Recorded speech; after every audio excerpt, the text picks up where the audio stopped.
And here we go, visiting the studio of Wendy Marsh, who is working away on her latest piece.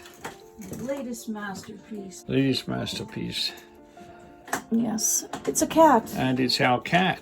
It's our cat Alfie. So she's been working on our cat. Our cat Alfie is going to be looking at this little tiny fairy. And she's doing another fairy picture. Yeah. Another fairy picture. I need to get some Sorrel tracing. Wendy, tell us, why do you have this penchant for doing fairy pictures? I mean, where does that come from? Were you a fairy once, or like, what?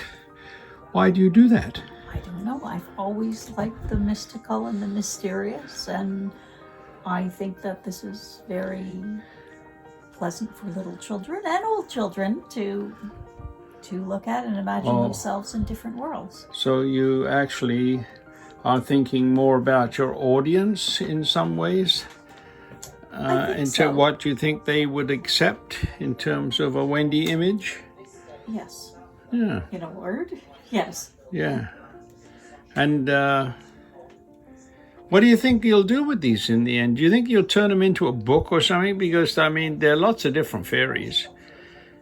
F is for fairy, right? Yes. You know, what's A, B, C? A, fairy. B, a fairy. C, come and join the fairies. I mean, you know, it could be an ABC book for little kids who like fairies, right? Yep. Could be Animals sort of an addendum to the Peter Pan type story, because you can make up your own story, right? Yes. Do you have one of your little drawings here with a fairy in it? I do not. You do not? Oh, I do, I guess. Here's do you? One over here. Show me one. Yes. Okay, look, we've even got cats in the background there. Yeah. Put it down on the table where it's getting lots of light, and we'll take a little peek at it, and we'll see where's the fairy, right? Here we go, down there. Right in on the fairy. The seaweed fairy. Oh, is that what it is? Yes, it's a seaweed Why fairy. is it a seaweed fairy? Well, because you can see there's strands of seaweed all over the place. Yeah, but why did you do a seaweed fairy? Because I was at the seashore. Oh, were you? Yeah. Where was that? It was in Baxter's Cove in Nova Scotia. Right. On the Bay of Fundy. And this was just an inlet, and over on the left side was a little waterfall. But this seemed to be just the kind of niche I was looking for. So we're nipping in there, and the fairy, and this piece looks like a little tiny pooty baby thing. And that was right after we visited our great-grandson, Ian. So Ian made his way into the picture, and there were many crows, so the crows made it into the picture too. Oh, I should just zoom in on the crows, right? Yeah. Just see what they're doing up there. Oh, there's only one. One crow. But there are 3 periwinkles here, because we were staying with, well, there's one, and there's one, and there's one. Everything has to be zoomed in on. Well, why do you think that is? Well, because it's so small, you could do it on a thimble.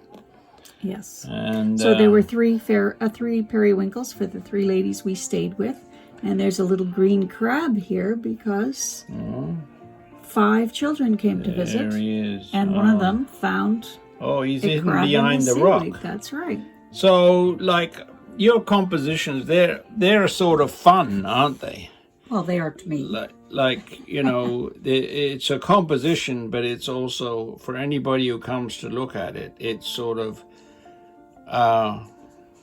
like, where is Waldo? Except it's not Waldo. There's all kinds of things hidden in here. Yes, and there's a rock monster right there. Oh, look at that. Point him out again so we get... there's his head, and he's looking with surprise. Oh, look at that. There are his legs, and there's his hand. Oh.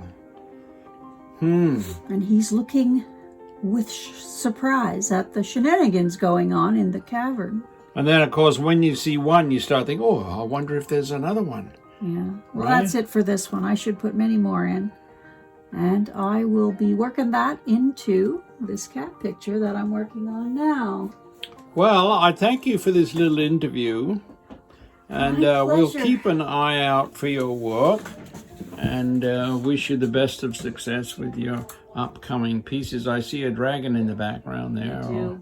I was mostly doing bleeding here and trying some new media. Right. So that's the experimental experiment. It was. Before you just get started on a final piece. And when you do the final piece, what do you do it in? Like when we were just looking at that piece before, what medium is that? Well, it's watercolor. Oh, I see. But I do some pencil crayon as well. Pencil crayon? Yeah. And did I see ink in there as well? Not in this one, but I usually do use ink. So I'm branching out today. Yes. Well, I think I've probably driven everybody crazy by zooming in and out on your work, but it's sort of necessary to be able to see it, isn't it? Because it's sort of tiny. When a lot of other artists work like 3 foot by 4 foot, you work like 3 inches by 4 inches, or 8 inches by 10 inches, or something like kind of quarter sheet. Quarter sheet of watercolor paper is very large for me.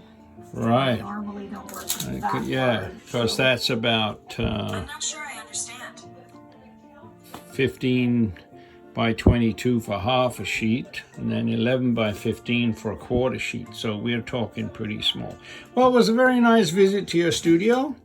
And wave goodbye to everybody because now we're leaving. Bye now. Bye.